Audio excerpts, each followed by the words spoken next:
Welcome back, everyone, to another Emacs video here. Yes, I'm back inside Emacs here, and I was just thinking about the org mode attachment system. I made a video about this a little while back, and I'll have a link to it below in the description on how to use org mode attachments, the basics, how to get it set up, and why you might want to do that. In this video, I wanted to talk about a related topic, which is just how to get a little more out of the system and how to make it a little easier. So let me just pop up my file here.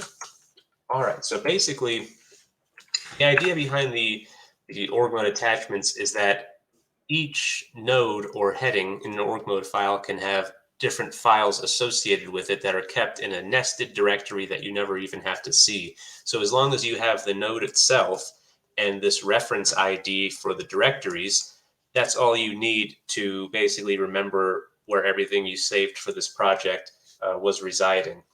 But the idea here is that sometimes you'll have files that you want to attach to a project that you're not going to want to open up in Emacs. So let me just demonstrate that for you here. So I'm going to jump into this this node's attachments here. Control C, Control A opens up this window here with options of what you can do in the attachment system. There's a way to get rid of this thing, and maybe I will, just so that it's not always popping up, but sometimes it's helpful to see all the different ways you can attach things. But this option down here to open up DRED, the Emacs file manager, is on Shift F, or capital F, basically. So I'm going to open that up.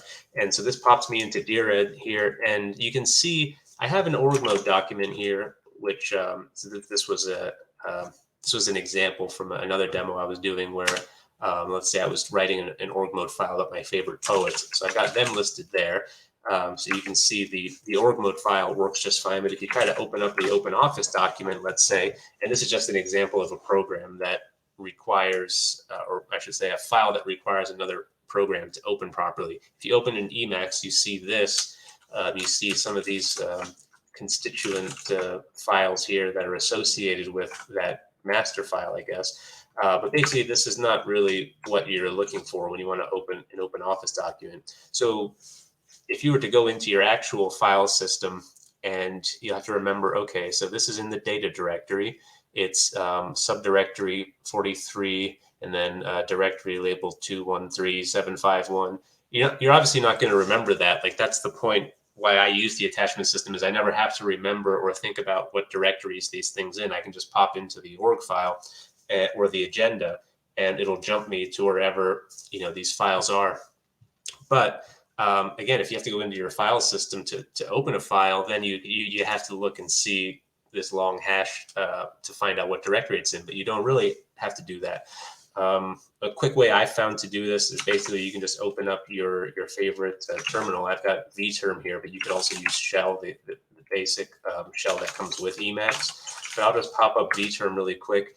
And so that pops me into the directory that I was in when I was in DRED just a second ago. So I can type, Thunar, for example, which is the file manager I have installed here. And there it is. So now I'm in the directory. I didn't have to know anything or care what what the directory structure was. It just popped me right there, and I can open up the document, and I can start working on it, do whatever I need to do.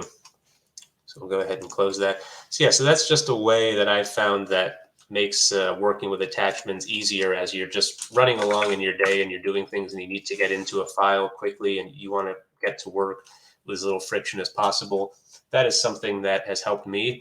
But now, if you know, perhaps we can even make it more efficient. Maybe you know of a function or a way where I can open a document from DRED and have it open the specific program that that file needs. Or maybe I can set that in my configuration that if I try to open an ODT file, I can tell it, make sure you open LibreOffice, something like that.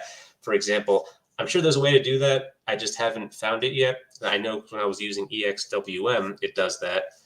It detects those things automatically, I guess, or it's using a different configuration. So yeah, I'm sure there is a way to do that. If you know, by all means, leave a comment. That would be great. But for now, there's the simple way that I showed you, because even if you could open this file right from Dired, there might be other reasons where you might want to get into your file system to do something else. Maybe you save some templates there. Who knows? So that's just a way to do it. Open up your shell. Automatically, you'll be popped into that directory, and you can use your file manager for things you can't do in Dired, whatever that might be. So there you go. Yeah, that's just some ways that I found that you can get more out of the attachment system and make it easier to work with. I do pretty much everything with the attachments now, because you may remember I did a video about my rolling logbook system where I can just keep making basically something that's the equivalent of a journal entry and attach different files into it, and basically just work from that. So it's really simple. But yeah, that's about it. I will leave it there. I'll put a link to those videos in the description so you can reference those, the one about the attachments and the one about the my captain's log. And that's about it. I'll cut it off there. I'll see you all next time.